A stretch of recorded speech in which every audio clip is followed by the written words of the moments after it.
Hello, bienvenue sur French Aubergine. C'est l'heure de vous faire un gros book haul.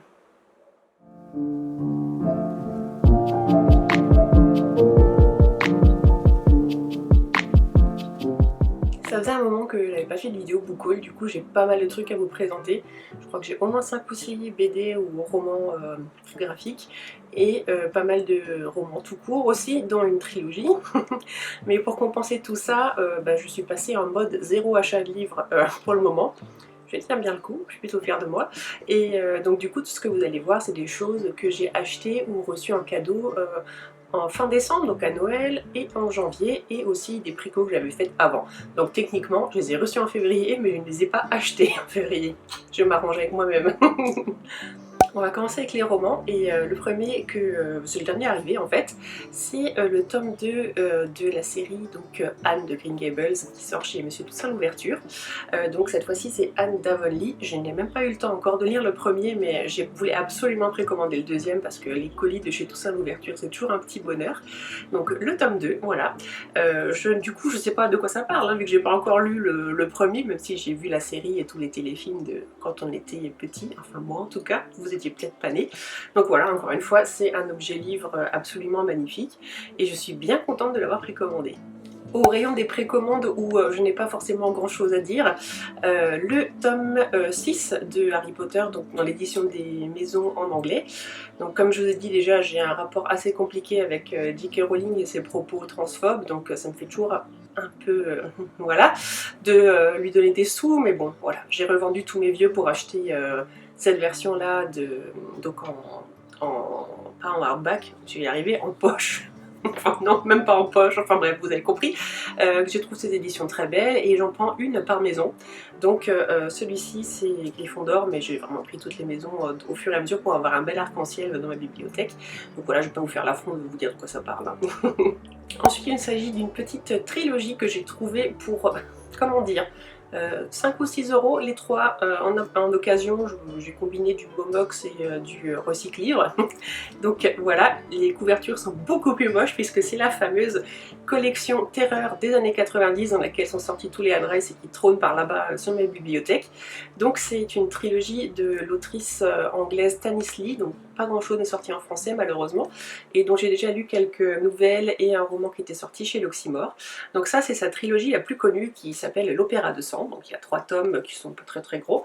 Et alors je ne sais pas exactement de quoi ça parle, tout ce que je peux vous dire c'est que ça parle de vampires et ça parle de dynastie, de famille de vampires. Ça suffit déjà à me donner envie, plus écrit par Tanis Lee, ça me donne encore plus envie d'y aller. Je sais déjà que ça va être travaillé, que ça va être intéressant, bref, j'ai assez hâte de m'y plonger, mais je sais pas du tout quand est-ce que je vais pouvoir, puisque j'ai encore mon Cold Winter Challenge à finir, et j'ai fait partie d'un club de lecture aussi où on a pas mal de choses à lire en ce moment. Donc du coup, ce sera sans doute pour Halloween, pas avant, mais je dois dire qu'à ce prix-là, j'ai pas trop résisté. L'intégrale pour 6 euros, ils sont quasiment introuvables en plus, donc parfait. Le suivant est encore une trouvaille d'occasion, cette fois-ci sur Vinted. J'ai trouvé l'édition Actu SF de Boudica, de Jean-Laurent Del Socorro, qui était dans ma wishlist depuis un moment. Et bon, c'était littéralement moitié prix que la version neuve, et il est neuf parce que la personne qui l'a vendu ne l'avait jamais lu. Donc il est en état absolument parfait, l'objet livre est magnifique, j'ai envie d'acheter toute la collection, ils sont trop beaux. Et donc voilà, Boudica, c'est un roman qui était sur ma wishlist depuis longtemps, comme je disais. Pour la faire hyper courte, et je sais que des gens vont hurler, on va dire que c'est une espèce de Vercingétorix au féminin. C'est un roman historique avec des petits arrangements donc romancés qui tirent un peu vers le fantastique. On va suivre Boudica qui est la reine d'une tribu celte qui va résister à l'Empire romain, rien que ça. Donc du coup moi c'est une période de l'histoire que j'adore. Je sais que j'ai lu de très très bons retours sur les romans de Jean-Laurent Del Socorro et j'ai jamais encore osé me lancer. Et du coup ce sera mon premier et j'espère pas le dernier. Ensuite un petit craquage à cause de la couverture et la quatrième m'a motivée à fond de l'acheter. Je ne sais absolument rien de l'autrice ni de son style, mais j'ai craqué sur Falena de Alice Brière-Raquet, je ne retiens jamais les noms, hein, c'est vraiment honteux. Donc voilà, déjà la couverture m'a tapé dans l'œil et quand j'ai lu la quatrième qui est hyper mystérieuse, j'ai eu trop envie. Donc ça se passe au 19e siècle et on va suivre l'histoire d'une petite fille qui ne sait pas parler, une petite fille aux yeux rouges qui va débarquer un jour d'hiver dans un village et tout le monde va être assez perturbée par l'apparition de cette gamine, et apparemment elle a l'air de recéler de terribles secrets, et du coup voilà, du mystère, une gamine aux yeux rouges. Voilà, forcément, ça c'est pour moi. J'espère que ça va me plaire, parce que du coup je connais rien de l'autrice, ni de son style, ni de ce qu'elle a écrit. Donc du coup, on va voir si mon craquage de couverture se révélera judicieux ou pas. C'est tout pour les romans, et je vais passer tout de suite à tout ce qui est graphique. Il y en a un paquet, et il y en a certains que j'ai déjà lus, mais je ne vais rien en dire parce que je préfère réserver ça pour un point lecture, sinon je vais m'étaler pendant 1000 ans et ça va être une vidéo indigeste. Par contre, j'ai filmé des petits inserts à chaque fois pour vous montrer un peu à quoi ça ressemble à l'intérieur. C'est quand même mieux quand on parle de graphique, n'est-ce pas? J'ai trouvé l'histoire de Claudia de Anne Rice adaptée par Ashley Marie Witter, pardon, les noms c'est une catastrophe, qui était sorti chez Pika il y a quelques années et qu'on ne trouvait plus trop. Et je l'ai trouvé pour une bouchée de pain sur Vinted, et il est dans un état impeccable, à nouveau, donc merci à personne qui l'a mis en vente. Donc c'est une adaptation BD, un peu style manga, de l'histoire de Claudia, de la saga des vampires d'Anne Rice. Pour vous faire un court résumé au cas où vous n'auriez pas lu Entretien avec un vampire, Claudia est une enfant qui a été changée en vampire par Lestat pour offrir de la compagnie à lui. Déjà, ça part très mal. Il est littéralement interdit de changer des enfants en vampires dans cet univers, donc elle est une abomination pour le monde des vampires. Et bien sûr, elle-même va grandir alors que son corps va rester celui d'une enfant pour l'éternité. Voilà en gros le résumé, je vous en dis pas plus. Et donc le style graphique est hyper beau, j'ai trop envie de le lire, j'ai pas encore pris le temps de le lire, je pense qu'il va pas tarder à y passer. J'ai trouvé les dessins magnifiques, j'espère que l'histoire va suivre, même si je connais le scénario, mais il faut voir comment ça va être amené. En tout cas, la BD elle-même est déjà super belle, donc rien que pour ça, ça valait largement les 2 € ou 3 € que je l'ai payé sur Vinted. Ensuite, on passe à quelque chose de complètement différent. J'ai reçu donc le 3e recueil d'illustrations de Anna Alexander, qui cette fois-ci est vraiment uniquement des designs de cosplay. Donc à l'habitude elle fait un petit recueil par an, il y a toujours un peu de texte, etc. Et là on va avoir tous les designs qu'elle a fait dans l'année, qui sont bien sûr dispo sur Instagram, mais moi j'aime bien avoir un objet tangible, et surtout j'aime bien donner des sous aux artistes que j'aime bien. Donc là-dedans on va trouver des designs qui sont basés bien sûr sur des personnages célèbres. On va avoir du Game of Thrones, on va avoir du Lore Olympus, du Zelda, etc. Et à chaque fois il y aura 3 versions possibles et 3 morphologies différentes, ce que je trouve bien sûr super intéressant. Et comme d'habitude c'est magnifique, et comme d'habitude j'ai envie d'en faire 1000 et j'en ai encore fait 0. Donc voilà, mais du coup je suis ravie de l'avoir, c'est encore une fois du super boulot. Ensuite, une BD française pour changer, Séjours qui disparaissent de Timothée Le Boucher, qui était en fait le livre que j'avais à lire pour mon club de lecture en janvier. Donc je l'ai déjà lu, mais je vais vraiment pas en dire plus parce que là ça mérite vraiment de s'étaler un peu dessus.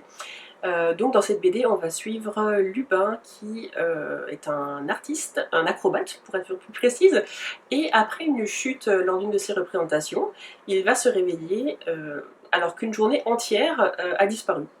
Et il ne sait pas ce qui s'est passé pendant cette journée. Alors au début il se dit j'ai sans doute dû prendre un bon coup sur la tête, et du coup je me suis reposée. Sauf qu'en fait, de plus en plus, il va se rendre compte qu'il se réveille qu'un jour sur 2. Ça pose bien sûr des problèmes dans sa vie personnelle, à son boulot, etc. Donc voilà, on va suivre ce qui lui arrive, pourquoi, comment, et c'est assez passionnant, mais ça j'en reparlerai plus tard. Graphiquement, c'était pas forcément le truc qui m'aurait le plus attiré, mais l'histoire est vraiment intéressante, donc du coup, des fois il faut passer un peu outre. Ceci est un cadeau de Noël donc, c'est Esprit et créatures du Japon, donc dessiné par Benjamin Lacombe, et les textes sont de Lafcadio Hearn. Je vais y arriver un jour avec les noms, hein, je vous jure. Donc du coup j'ai pas le premier tome sur les fantômes, mais je vais me rattraper très vite. Donc évidemment c'est du Benjamin Lacombe, donc l'objet livre est absolument sublime. Ce sont donc différents mythes et légendes qu'on va retrouver illustrés, donc je n'ai pas encore pris le temps de les lire, juste de le feuilleter, et c'est déjà juste un bonheur à feuilleter. Ensuite, ça c'est mon petit craquage en librairie que j'ai pas encore lu, et du coup j'ai pas acheté les 2 tomes d'un coup au cas où le premier ne me plairait pas, mais je pense que ça va me plaire. Le premier tome de L'Âge d'Or de Cyril Pedrosa et Roxane Moreille. Alors, j'ai principalement craqué parce que l'intérieur est à tomber par terre. Vous allez le voir dans les petits inserts que je vais mettre là, même si j'ai choisi de pas trop en révéler non plus. C'est une histoire de royaume où le vieux roi est mort et sa fille va devoir lui succéder au trône. Son frère ne l'entend pas de cette oreille et fait en sorte de l'envoyer en exil, et donc ça va être l'histoire de la reconquête du trône par l'héritière légitime. Et bon, graphiquement, franchement ça tabasse, alors j'espère que le scénario va suivre, et du coup si ça suit, évidemment le tome 2 je vais l'acheter très vite. Enfin, le petit dernier, qui est un cadeau de Noël aussi, il s'agit de Salem, Les filles de Salem, pardon, de Thomas Gilbert, qui était dans ma wishlist depuis un moment, et puis mon chéri a fureté dedans, donc parfait. C'est une BD en un tome qui va parler donc des événements de Salem, la chasse aux sorcières, vous connaissez. Donc on m'a déjà prévenu plusieurs fois que c'était hyper dur, et je sais que ça va pas être évident à lire, donc je prends mon temps. Pour l'instant, c'est pas le moment de lire ce genre de truc pour moi, donc je vais un peu attendre. C'est un style graphique très particulier, mais je trouve que ça a l'air de bien servir le propos si c'est effectivement très dur. Donc voilà, c'est un titre qui m'intrigue énormément et que j'espère lire très bientôt. Voilà, c'est tout pour ce book haul, il était assez gros. J'espère que ça vous a plu, et j'espère qu'il y a quelques titres qui ont titillé votre intérêt également. Bon bah voilà, donc du coup vous voyez, vu le volume qui est entré là, et vu que je lis à peu près 2 livres et demi par mois, les calculs sont pas bons, comme on dit, n'est-ce pas? Donc c'est pour ça que pour l'instant je suis en ce qu'on appelle donc no buy, donc je n'achète pas de livres pour écouler un peu ma pile à lire. La seule exception étant mon club de lecture, mais pour ce mois-ci, en plus j'ai du bol parce qu'on a choisi un livre que j'ai déjà lu et que j'ai déjà dans ma bibliothèque, donc c'est parfait. C'est donc Au bonheur des ogres de Daniel Pennac, mais je l'ai déjà lu, c'est une merveille. Peut-être que j'en reparlerai dans mon point lecture parce que je vais le relire un peu en diagonale pour pouvoir en parler à notre prochaine réunion. Et donc du coup j'attends encore une précommande qui est A Court of Silver Flames, donc le tome 4 ou 5, suivant comment on calcule le 3, est-ce que c'est un 3,5 ou un 4, de la saga Akotar, que j'attends bien sûr avec impatience. Et voilà, c'est tout en fait. Donc du coup, je pense, si tout va bien, il ne devrait pas y avoir de book haul avant un moment sur cette chaîne. Enfin, on va essayer de tenir. Pour l'instant, j'ai tenu 3 semaines, ce qui pour moi est déjà pas mal. Voilà. Donc je vais m'arrêter de blablater. J'espère que cette vidéo vous a plu, et puis je vous retrouve très bientôt pour une nouvelle vidéo, et je vous fais de gros bisous. Bye bye.